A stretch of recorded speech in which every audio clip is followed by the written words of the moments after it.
क्या मिला?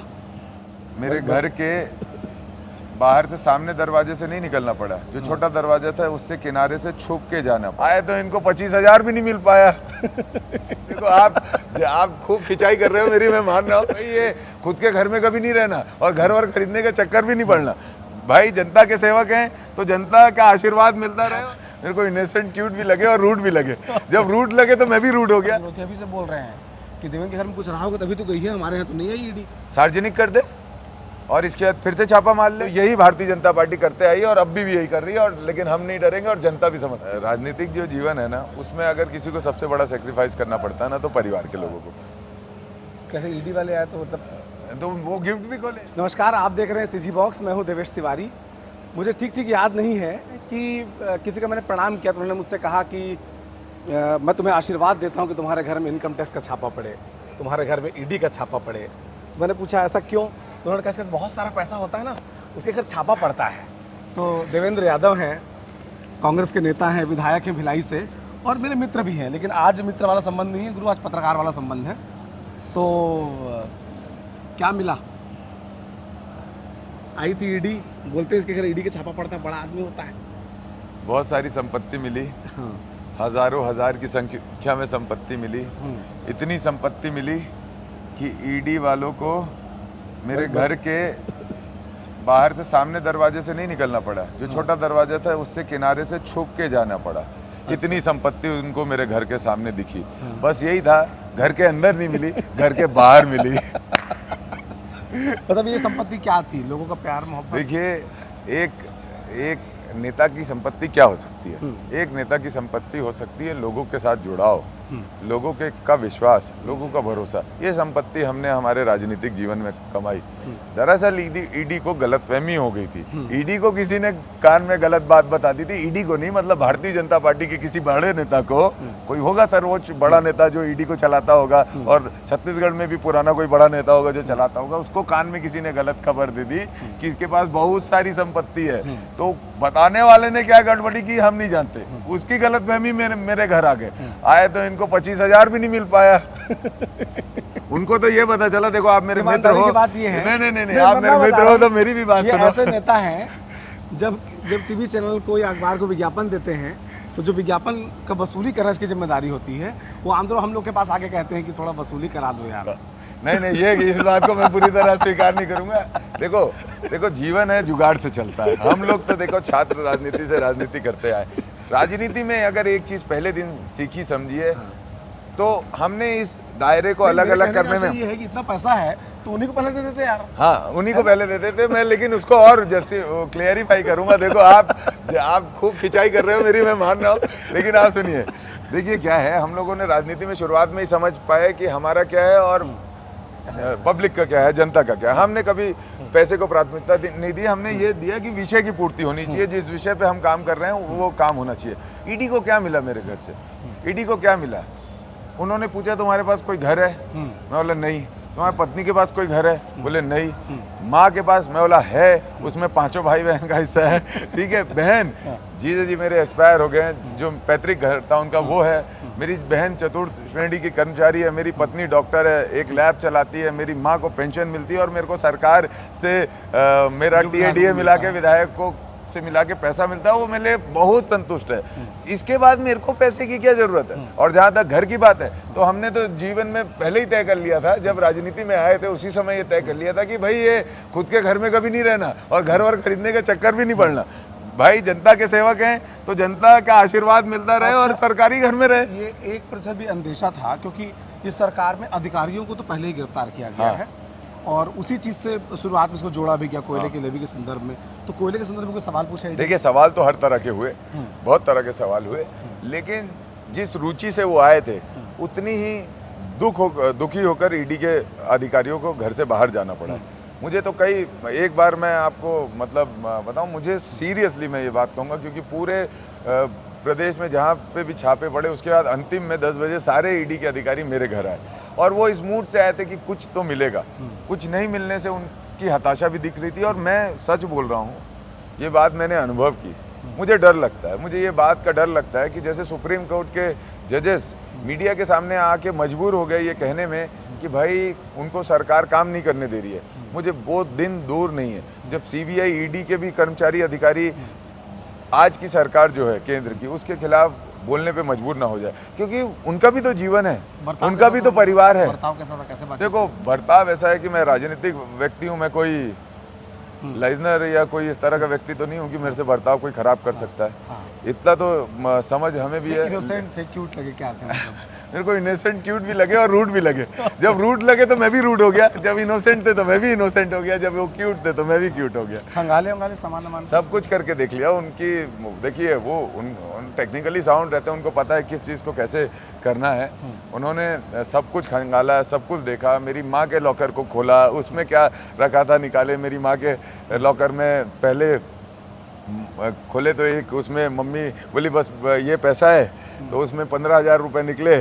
फिर है ना वो और खोले वोले तो फिर एक नीचे से एक लिफाफा निकला जो मम्मी पैसा थोड़ा सा बचा के छुपा के रखती है घर में। हाँ, नहीं देने के लिए नहीं, वो बचा के रखी थी कि ये कभी जरूरत के हिसाब से। उसमें 8-10 हज़ार रुपये और मिल गए। तो मैं देखा मम्मी के पास ही जमीन का टुकड़ा है, वो हमने दे दिया। इसके बाद हमने बुलाया, वो देख नहीं पाया था। हम बोले भाई ये हमारी चाबी भी है बैंक के लॉकर की, वो भी आप देख लो, ये भी ले के जाके चेक कर लेना, इसमें भी कुछ मिले तो संतुष्ट हो जाना। इतने सारे विधायक हैं, अपने सवाल नहीं है मन में कि देवेंद्र ही क्यों?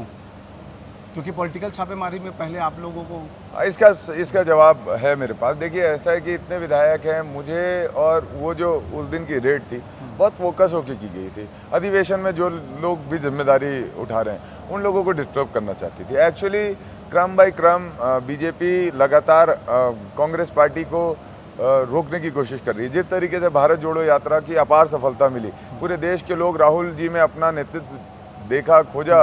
राहुल जी के नैरेटिव को भी उन्होंने पहले खराब करने की कोशिश की है, लेकिन अब राहुल जी पे वार नहीं कर पा रहे हैं, तो वो कार्यकर्ताओं पे वार करने की कोशिश करने लग गए। उन्होंने जिस तरीके से पवन खेड़ा जी को टारगेट किया, जिस तरीके से हमारे कोषाध्यक्ष जी को टारगेट किया, जिस तरीके से हमारे पूर्व महामंत्री जो गिरीश देवांगन जी है उनको टारगेट किया, तो जो लोग काम कर रहे थे उन लोगों पे ये पीछे लगे। लेकिन हम लोग डरे नहीं हैं, हम लोग दबे नहीं हैं। और ईडी के लिए डर और चिंता की बात है छत्तीसगढ़ में, क्योंकि छत्तीसगढ़ की जनता ये जान चुकी है कि ये प्लान्ड वे में पॉलिटिकल रेड्स हो रही है और जनता से बच के रहना है, उनको समझने की जरूरत है कि एक नैरेटिव सेट किया जाता है कि छापा पड़ रहा है, मतलब कुछ रहा होगा तभी तो ईडी गई है, मुफ्त में तो नहीं जाती। आपको आने वाले दिनों चुनाव का सामना करना पड़ा है, आपके विरोधी अभी से बोल रहे हैं कि देवेंद्र के घर में कुछ रहा होगा तभी तो गई है, हमारे यहाँ तो नहीं है ईडी। सार्वजनिक कर दे और इसके बाद फिर से छापा मार ले, और जब अगली बार मारे तो मेरा आपके चैनल के माध्यम से मैं ये कहना चाहता हूँ, अगली बार जब मारे तो उसकी वीडियो रिकॉर्डिंग करे। और मैं तो ये भी कहना चाहता हूँ कांग्रेस के जिस नेता के यहाँ ईडी जारी है प्लीज उसकी वीडियो रिकॉर्डिंग कीजिए, भले उस समय लाइव मत चलाइए, बाद में दीजिए, ये सब क्लियर होना चाहिए। देखिए यही भारतीय जनता पार्टी के लोगों ने आज तक किया है। वो बोल देते हैं कौआ कान ले गया, कौआ कान ले गया, लोग इधर उधर लोगों का ध्यान भटकता है और इसके बाद वो आपकी जेब काट देते हैं। जो राहुल जी ने कहा है कि जेब कतरे, किसी की जेब कटी है क्या, कैसे काटते हैं? पहले एक आदमी आके आपका ध्यान भटकाता है, आप उसकी ओर जब देखने लग जाते हैं तो दूसरा आदमी पीछे से आपकी जेब काट देता है। तो यही भारतीय जनता पार्टी करते आई और अब भी यही कर रही है, और लेकिन हम नहीं डरेंगे और जनता भी समझती है। सामना कैसे करेंगे? हम तो पूरी तरह चाहते हैं जो उनको अगर लगता है। देखो हम लोग लोकतंत्र पे विश्वास करने वाले हैं, हम ये तो होती है, इससे इनकार कैसे करेंगे? मैंने तो कितने पब्लिक को आप समझा लेंगे कि आपके घर से कुछ नहीं मिला? नहीं, देखो लोगों को ये याद रह जाता है कि छापा पड़ा था। देखो एक बात है, ये लोगों का ध्यान भटकाकर अपना एजेंडा फुलफिल कर रहे हैं, लेकिन अब अलग दौर आ गया है। मैं इस बात को स्वीकार इसलिए नहीं कर पा रहा हूँ, जो मैंने अपने घर के सामने देखा, हजारों हजार लोग आए, कार्यकर्ता थे नहीं, आम जनता और कार्यकर्ता सब, आम जनता भी थी। तो उससे मेरे को महसूस होता है कि अब ईडी का जो ये एक्सपोज करने का तरीका था, लोगों का चरित्र हनन करने का तरीका था, जनता इसको समझती है। और जहाँ तक एक बात है, आप कुछ भी कर लो, आप कुछ भी कर लो, सच को तो नहीं झुठा सकते ना। अगर मैंने कोई गलती नहीं की तो आप जितना भी बोलो, सच हमेशा मजबूत होता है, भले देर से खड़ा होके आएगा सामने, लेकिन सच ही आएगा, झूठ का प्रोपेगेंडा नहीं चलेगा। अगर झूठ से ही विरासत बनती तो मुझे नहीं लगता भारत यहाँ तक बढ़कर आ पाता। चीज़ है कि शादी के पहले जब आप विपक्ष में थे, हाँ, तब खूब आंदोलन किए हैं, जेल भी गए हैं, थाना का चेहरी देखा हुआ है, आम बात लगती है, भाई संभल लिया जाएगा। शादी के बाद लगभग आप महापौर रहे, फिर भी आंदोलन करते थे, उसके बाद आप विधायक बन गए, तो जो आपकी पत्नी है तो बाय प्रोफेशन डॉक्टर हैं, तो वो बोलती नहीं है कभी कि क्या ईडी आडी घर में राजनीति चक्कर में सब हो रहा है? देखो ये इस मामले में देखो राजनीतिक जो जीवन है ना, उसमें अगर किसी को सबसे बड़ा सेक्रीफाइस करना पड़ता है ना, तो परिवार के लोगों को करना पड़ता है।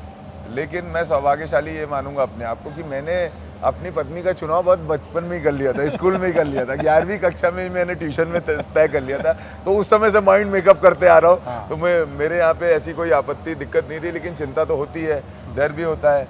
देखो उसको रिपोर्टिंग करने जानी थी, मेरे घर पे मुझे देखकर ईडी की रेड पड़ी, लेकिन उसकी रिपोर्ट्स सफ़र की वो रिपोर्ट नहीं करने जा पाई। हाँ। उसको मूवमेंट नहीं करने दिया गया। मेरी बहन जॉब पे नहीं जा पाई। तो बहुत सारी तकलीफ़ें होती है। मेरे पड़ोसी जो 75 साल के बुज़ुर्ग थे, उनको सुबह 8 बजे बुलाया गया, बोले थोड़ी देर में छोड़ देंगे, और रात में 1:30 बजे वो अपने घर पहुँचे। तो इस तरीके की चीज़ें होती है जो अमानवीय भी होती है, लेकिन मैं तब भी इस सब चीज़ों को छोड़ते हुए भी यही कहूँगा कि मुझे ईडी के लोगों पे तरस आता है। तो पानी वानी पिलाया, चाय पिलाया उनको? चाय पिलाए, पोहा खिलाए, साथ में बैठे, खाना खिलाए, कोई बात नहीं उसमें। सीन बड़ा फिल्मी लग रहा था कि अंदर छापे चल रहे हैं, विधायक जी निकलते हैं, हाथ दिखाते हैं इस तरह से। देखिए मेरे लिए तो ये मेरे लिए रेस्पॉन्सिबिलिटी बढ़ गई। देखो एक्चुअली क्या होता है, आप सार्वजनिक जीवन में हो, आपको अगर एक कदम बढ़ा के कोई प्यार कर रहा है, तो आपकी नैतिक जिम्मेदारी आप 5 कदम बढ़ाओगे। और मैं जिस तरह का व्यक्ति हूँ, मेरे को पूरे समय अगर चिंता थी ना ईडी के दौरान, ईडी के छापे के दौरान, एक ही चिंता थी, एक ही टेंशन था, एक ही परेशानी थी, और एक ही काम मैं ईडी के लोगों को 15 बार बोला हूँ, और कुछ नहीं बोला मैंने कि भाई वो बाहर बहुत सारे लोग बैठे हुए हैं, मेरे को एक बार किसी भी एक व्यक्ति से लाउड स्पीकर में बात करवा दो, मैं उनको बोल देता हूँ कि इसकी ज़रूरत नहीं है, आप लोग आराम से अपने घर जाओ। और क्योंकि खाए भी नहीं होंगे, पिए भी नहीं होंगे, पानी भी नहीं पिए होंगे, कैसे कर रहे होंगे, मेरे को इस बात का सवाल रह गया। उसके एक दिन पहले आपका जन्मदिन था, हाँ। साफ सफाई तो हुई थी घर में, हाँ, कैसे ईडी वाले आए तो मतलब तो वो गिफ्ट भी खोले। हाँ, ये बात तो अच्छी बोले आपने। जब ईडी वाले आए तो जब उनको कुछ नहीं मिला, फिर मेरी माँ के कमरे में बहुत सारे गिफ्ट रखे थे, तो मैं बोला चलो इसको खोलते हैं, टाइम पास हो जाएगा, आप भी देख लेना, मैं भी देख लेता हूँ, मैं कल का गिफ्ट नहीं देगा। तो मैंने खोला तो एक साथी ने हनुमान जी की प्रतिमा दी थी, एक खोला तो एक जन ने मेरी माँ और मेरा वो दिया था, फ्रेम दिया था। फिर खोला तो एक जन ने राधा कृष्ण भगवान की मूर्ति दी थी। तो ऐसे बहुत सारे गिफ्ट मिले, और हम और ईडी ने साथ में खोल के देखे वो। तो देवेंद्र थे, खास हमने बातचीत की विशेष संदर्भ में कि भाई ईडी घर आई तो ईडी क्या पाई, समझ में आया, मिला कुछ नहीं, लेकिन जिम्मेदारियां बढ़ गई, क्योंकि कार्यकर्ता समर्थक 1:30-2 बजे रात तक डटे हों, इसलिए कि उनके नेता के घर छापा पड़ा है, ऐसा इससे पहले देखा नहीं गया। तो यूथ पॉलिटिक्स में जो देवेंद्र का कद है वो तो बढ़ा ही है, साथ में जिम्मेदारियां बढ़ गई हैं, और चुनौती इस बात की कि कैसे जनता को कन्विंस करेंगे कि छापा पड़ा था गुरु, मिला कुछ नहीं। आप देखते रहिए सीजी बॉक्स। अगर आप यूट्यूब पे देख रहे हैं सब्सक्राइब करिए, फेसबुक पे देख रहे हैं लाइक करिए। धन्यवाद।